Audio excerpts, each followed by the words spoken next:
ఐశ్వర్య అయితే ఫుల్లుగా తాగేసి నడవలేని సిచ్యువేషన్లో తను ఉండే. తనని తీసుకురావడానికి ఇందు స్వాతి అయితే ఇద్దరైతే వెళ్తారు.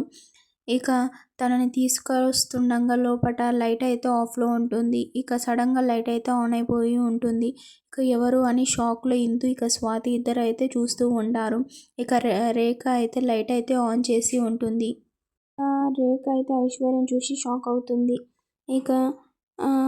భ్రమరామ ఉండి ఇలా అడుగుతూ ఉంటుంది, చూసావా, మనకు తెలియకుండా తను బయటికి వెళ్ళింది అంటే మన కళ్ళు తప్పి అది బయట తిరుగుతుంది అంటే మనం అనుకున్నది నిజమే అని రేఖకైతే ఎక్కించి అయితే చెప్తుంది భ్రమరాంబ. ఈ ఇందు అసలు ఇంట్లోనే లేదు, మనకు ఉంది అని అబద్ధం చెప్పారు అని భ్రమరాంబ అయితే రేఖతో అయితే అంటూ ఉంటుంది. ఇంత రాత్రిపూట నువ్వు ఎక్కడికి వెళ్ళావని రేఖ అయితే ఇందునైతే ప్రశ్నిస్తూ ఉంటుంది.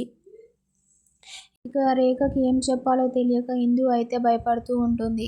అసలు నువ్వు ఎవరిని కలవడానికి వెళ్ళావు, నాకు నిజం చెప్పు అని ఇందునైతే గట్టిగా ప్రశ్నిస్తూ ఉంటుంది.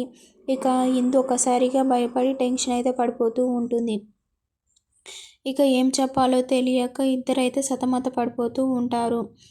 స్వాతి అయితే తనని కవర్ చేయడానికి ఏదో ఒక రీజన్ అయితే చెప్తుంది. చూద్దాం ఏం రీజనో నెక్స్ట్ ఎపిసోడ్లో. అంతవరకు please subscribe my channel for more videos and do support me guys.